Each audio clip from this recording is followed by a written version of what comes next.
રત્નસિંગણપોર વિસ્તારમાં prince heaven cooperative housing સોસાયટીમાં parking વિવાદના કારણે આમ આદમી પાર્ટીના પ્રદેશ પ્રવક્તા યોગેશ જાદવાણી અને સોસાયટીના ભૂતપૂર્વ સેક્રેટરી હરિભાઈ સુતરિયા વિરુદ્ધ દસ્તાવેજ છેડછાડનો કેસ નોંધાયો છે।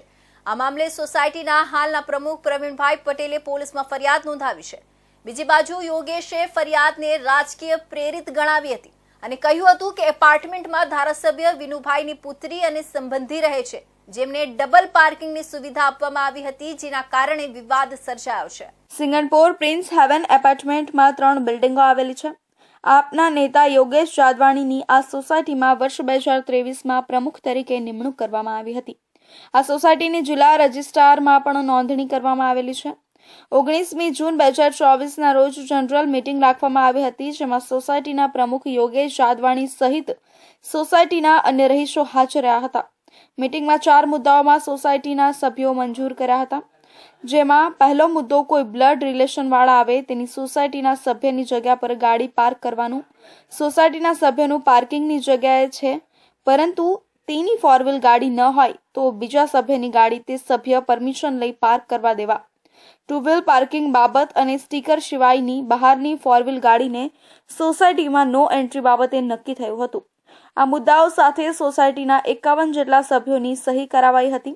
જાદવાણીએ સોસાયટીની ઠરાવ બુકમાં સભ્યોની જાણ બહાર 2 મુદ્દા ઉમેરી દીધા હતા।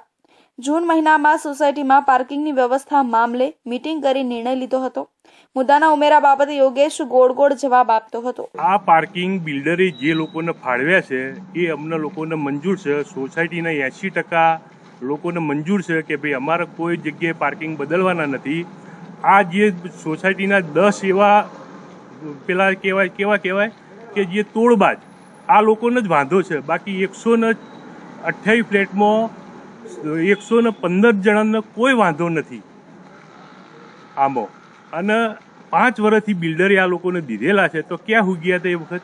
હવે સોસાયટીને શાંતિથી બિચારા નોકરીવાળા માણસો છે, રોજીરોટી કમાઈને ખાવાવાળા, એ લોકોને સધવાની આ બધી પેલી છે આ લોકોની। અને પાછા ધમકી એવી આપે કે હું ગુજરાતનો ટોપ લેવલનો બીજા નંબરનો પ્રવક્તા હું, સોસાયટીને બધું કરીને મૂકીશ, આવી બધી ધમકી આપે અમને।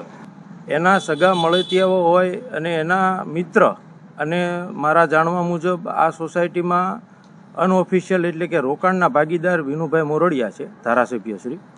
તો એમના જે સગાવાલા છે વિનુભાઈની દીકરી સહિતના બધાને ડબલ પાર્કિંગ આપેલા છે, જેનો વિવાદ આ સોસાયટીમાં સર્જાણો છે। તો સોસાયટીની જે સહિયારી મિલકત હોય એ તમામના હક અધિકારની હોય, એમાં કોઈને એકાકી અધિકાર આપી શકાય નહીં। છતાં પણ બિલ્ડરે અને ધારાસભ્યએ પોતાનો પાવર વાપરી અને પોતાના સગા મળતિયાઓને ખુશ કરવા માટે, રાજી રાખવા માટે કે સગવડતા આપવા માટે જે આશયથી ડબલ પાર્કિંગ આપ્યા છે, તો સોસાયટીના સભ્યોએ કોર્ટમાં દાવો દાખલ કરેલો છે। તો એ કોર્ટના દાવામાં જ્યારે હું પ્રમુખ હતો ત્યારે એઝ એ પ્રમુખ તરીકે મને પણ નોટિસ પાઠવવામાં આવેલી છે। યોગેશ ઠરાવ બુકમાં છેડછાડ કરી વધુ 2 મુદ્દા ઉમેરો કર્યો હતો, જે મુદ્દાની સોસાયટીના રહીશો સાથે કોઈ ચર્ચા થઈ ન હતી। બંને મુદ્દાઓ તે સમયના સેક્રેટરી હરી સુતરિયાએ યોગેશ જાદવાણીના કહેવાથી ઉમેરો કર્યો હોવાની વાત કરી છે। જ્યારે યોગેશને પૂછતા તે ગોળ જવાબ આપી મુદ્દાઓ ટાળી દીધા હતા। સિંગણપોર પોલીસ સ્ટેશન દ્વારા આ કેસની તપાસ શરૂ કરવામાં આવી છે। દસ્તાવેજ છેડછાડ અને ઠરાવમાં ખોટા મુદ્દાઓ ઉમેરવા અંગે આઈપીસીની લાગુ કલમો હેઠળ ફરિયાદ નોંધાઈ છે। આ મામલે યોગેશ જાદવાણીએ તમામ આરોપોને ખોટા અને રાજકીય પ્રેરિત ગણાવ્યા છે।